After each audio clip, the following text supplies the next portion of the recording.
This week in real Pirateball.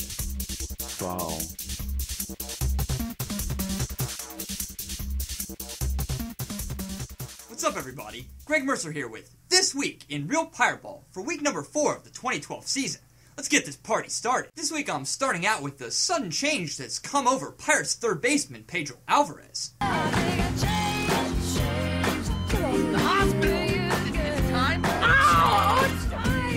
In the last 11 games, Pedro has doubled his batting average and hit 5 home runs, giving him 7 on the year.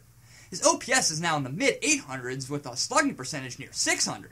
This transformation is almost like me trading in my old 2001 Dodge Neon for my new 2013 Hyundai Elantra. It really looks like Pedro has finally started to lay off the bad pitches he was swinging at earlier in the year, and he's crushing the mistake pitches that are left in the middle of the zone. Hopefully this keeps up because the Pirates desperately need a power cleanup hitter, and that's exactly what Alvarez was drafted to be. Equally impressive has been the exploits of pitcher Eric Bedard.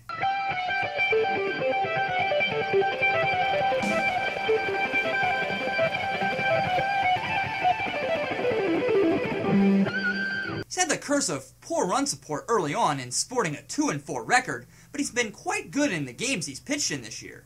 His 37 strikeouts in 34 innings is good for third best in the NL behind only Steven Strasburg and Anibal Sanchez. His 1.41 whip is a little alarming due to a larger amount of walks, but for the most part it hasn't hurt him, as evidenced by his 2.65 ERA. Have you seen this guy's breaking ball? I don't know how anyone can hit it.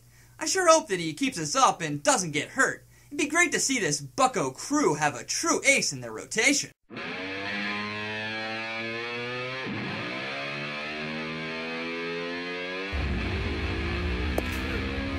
Strike 3 call, got him on the outside corner. Third strikeout for Bedard, and there is one away. 2-2 and for a call. Goes down on strikes.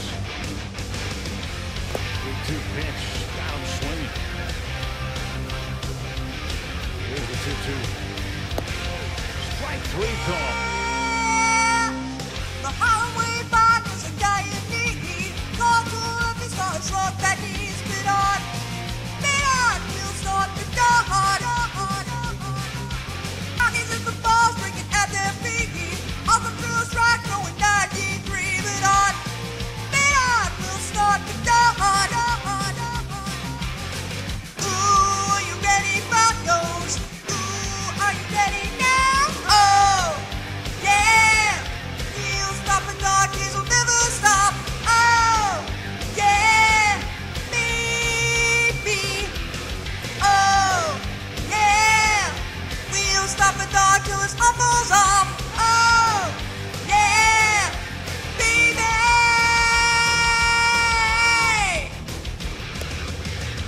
For call goes down, and Eric Bedard has now struck out 6 straight.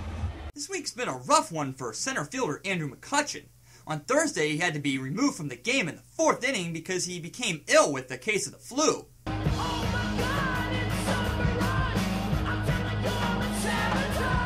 He sat out 2 games, returned on Saturday, and is back on the bench on Sunday, but it still didn't look like he was all there in the game that he did play. McCutchen made several mistakes in the outfield and on the base pass, and they're not very becoming of someone who's slated to make $10 million in a few years. Let's be optimistic and assume that the flu bug that's bothered him all week is going to go away and then he'll be back to his old self in no time.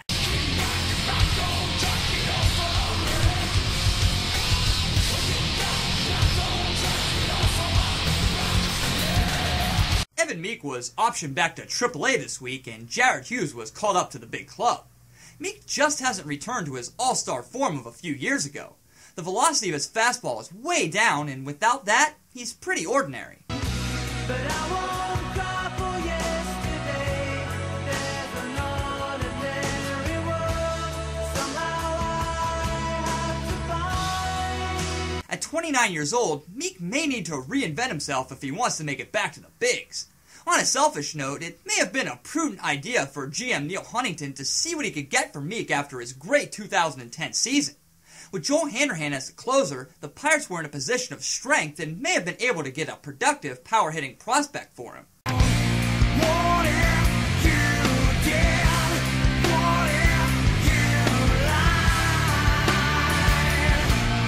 Brad Lincoln's days as a starter may be behind him.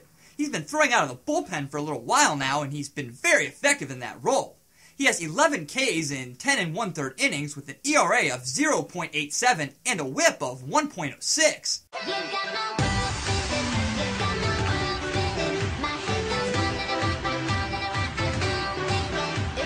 This may be the best route for Lincoln to stay with the Bucks. He's always had a great curveball, and it seems as though Lincoln has altered his arm angle to allow for an even more pronounced down-and-away break, which has really fooled the batters.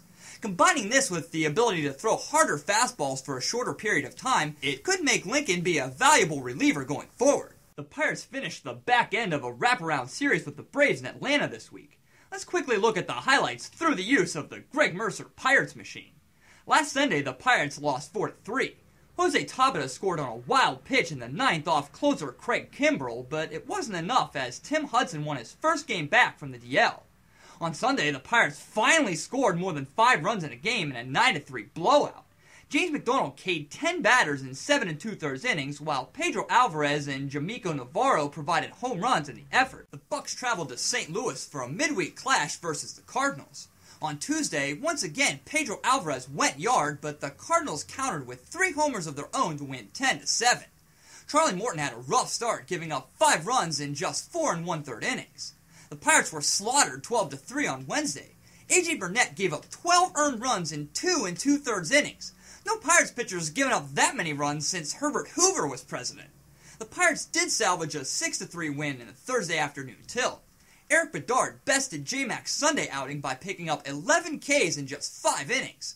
The Pirates struck out 17 hitters on the day, which is an all-time record for the team. The Cincinnati Reds came to the Berg for their first meeting with the Pirates in 2012. On Friday, the Pirates lost 6-1 in what is becoming an all-too-familiar outcome when facing pitcher Johnny Cueto.